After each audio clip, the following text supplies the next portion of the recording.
Alors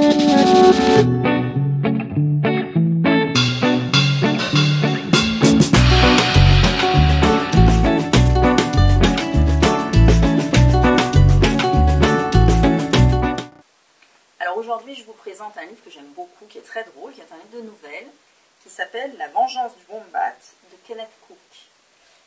Alors, juste un détail, si vous comptez vous rendre prochainement dans le bush australien, il ne faut surtout pas lire ce livre. Je pense que vous n'oserez plus jamais remettre les pieds en Australie. L'Australie, c'est un pays de contraste, c'est un pays fascinant, c'est un pays dangereux parce que bon, les requins blancs, les serpents venimeux, les araignées, les crocodiles, on connaît tout ça, charmantes bestioles, mais en plus, en lisant les nouvelles de Kenneth Cook, on se rend compte que même les animaux qui sont a priori plutôt inoffensifs peuvent se révéler absolument redoutables. Qui penserait par exemple à se protéger d'un koala, plutôt mignon un koala, ou un chameau, ou même un chat, et dans l'extrait que je vais vous lire, un kangourou. N'essayez jamais d'aider un kangourou. Cette créature ingrate est susceptible de récompenser votre gentillesse par une violence inattendue. Je le sais, ça m'est arrivé. Ça m'est arrivé il y a quelques années en essayant de secourir un kangourou en Australie du Sud. Je roulais tranquillement dans les collines quand un grand roux rebondit sur la route devant moi. Il était énorme, même pour un grand roux. Il faisait dans les 2 mètres de haut et sautait sur la voie juste devant moi. D'un coup, le kangourou bondit sur la droite et tenta de sauter par-dessus une clôture de fil de fer. Le taux d'échec des kangourous au saut de clôture est très élevé. Ils effectuent un bond déterminé à leur approche, s'élèvent gracieusement dans les airs, se prennent habituellement les pattes arrière dans le haut de la clôture et tombent la tête la première.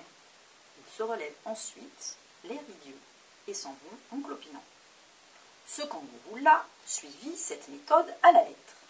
Avec la grâce exquise typique du kangourou, il accéléra à l'approche de la clôture, fit un énorme bond qui aurait dû lui permettre de passer au-dessus d'un immeuble de 2 étages. Il rata son coup. Ses pattes arrière se prirent dans le fil du haut de la clôture et il tomba sur la tête. Il fallait s'y attendre, mais ce kangourou-là était particulièrement incompétent. Dans sa chute, ses pattes arrière s'en mêlèrent dans le fil de fer. L'animal se retrouva les pieds fermement liés, si fermement liés, qu'il n'aurait jamais été capable de se libérer sans l'aide d'un pigeon humain. Je suis le pigeon humain par excellence. J'arrêtai la voiture et m'approchai du kangourou. Il me fixait d'un regard totalement inexpressif. Les kangourous, comme les moutons, ont une gamme très restreinte d'expressions. Ils poussaient de temps en temps un grognement fort, profond et vraisemblablement menaçant. Mais bon, avec la gueule par terre, sa grosse coupe en l'air et ses énormes pattes griffues, solidement piégées par le fil de fer, cet animal ne représentait aucune menace. Même pour un homme comme moi, particulièrement sensible aux menaces. Je réfléchissais. Le kangourou grognait et puait. J'avais une carabine dans la voiture. Une balle suffirait sans doute à couper le fil. Gardez à l'esprit que j'avais encore jamais vu de kangourou de si près. Aujourd'hui, dans les mêmes circonstances, je poursuivrais ma route à vive allure sans demander mon reste. Au lieu de ça, je plaçais prudemment la gueule du canon contre le fil de fer et appuyais sur la gâchette. La balle trancha le fil, les pattes, la croupe et la queue du kangourou s'effondrèrent.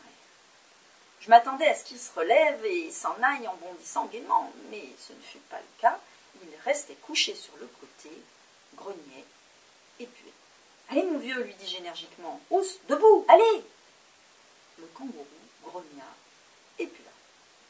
Je me penchai et lui donnai une petite bourrade dans les côtes. Il poussa un grognement sinistre, se releva et me passa ses pattes avant autour du cou. Un observateur non averti aurait pu croire à un geste de gratitude affectueuse. Loin de là. J'avais déjà vu un kangourou jouer ce tour à un chien.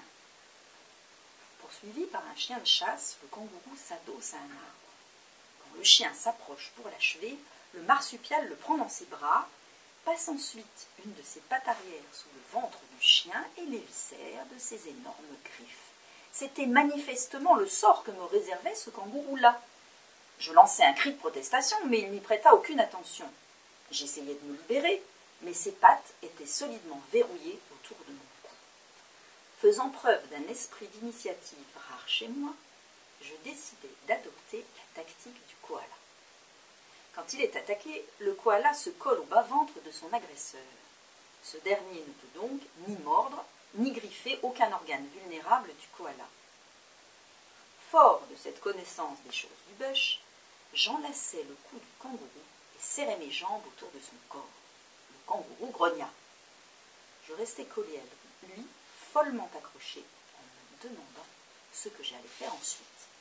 La situation était loin d'être dramatique, elle se limitait au grotesque. Je me retrouvais, moi, un homme corpulent, d'âge moyen, les bras et les jambes serrés autour du plus gros et du plus puant de tous les vieux kangourous des monts Flinders. Comment me sortir de ce mauvais pas? Je plantai mon regard dans les yeux vifs du kangourou. Il me renvoya un regard inexpressif. Et puis, il sauta. Le kangourou fit un bond de 2 mètres, et moi avec. Et puis, il recommença, et encore, et encore. Cet abruti s'enfuyait avec moi.